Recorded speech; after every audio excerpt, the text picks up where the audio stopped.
In today's episode, we're going to cover the 10,000-hour theory explained. What does it take to become an expert at something? According to Malcolm Gladwell, only 10,000 hours. In his bestseller, Outliers, The Story of Success, Gladwell shares his theory as part of an analysis on the various factors that lead to success. The book talks about success stories like Bill Gates and Microsoft, the Beatles, and Canadian hockey players. The 10,000-hour rule specifically is based on research by Anders Ericsson and other notable psychologists titled The Role of Deliberate Practice in the Acquisition of Expert Performance. In this study, Ericsson notes the role of effortful activities designed to optimize performance. The success of elite individuals, he says, has a large amount to do with how much they practice. Gladwell expands this theory and applies it to notable successful people in the world to support his 10,000-hour theory. Here's what that means for you.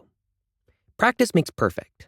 With any skill, if you want to be good, you need to practice. If you want to be an expert, you need to practice a lot. According to Gladwell's rule, you'll need to put in approximately 10,000 hours of practice in order to develop expertise. To back this up, he looks at successful figures such as the Beatles or Bill Gates. Gates wrote his first software program at the age of 13. Between 13 and 21, Gladwell estimates that he put in around 10,000 hours coding before he founded Microsoft. Similarly, the Beatles performed in Germany over 1,200 times between 1960 and 1964, accumulating 10,000 hours of playing time. As a result, they had a unique, perfected sound when they arrived in England and became sensations. This is good news to anyone learning a new skill. With enough practice, you can become an expert at it. However, there's a bit more to it than that. Perfect practice makes perfect.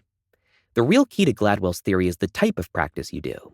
It's not enough to just type random code or practice a skill poorly.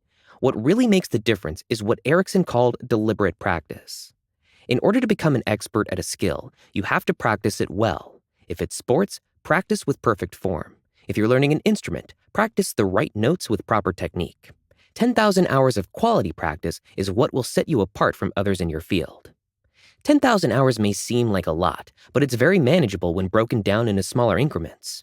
Gladwell recommends 20 hours per week for about 10 years. Of course, you can adjust to more or fewer hours each week depending on your schedule.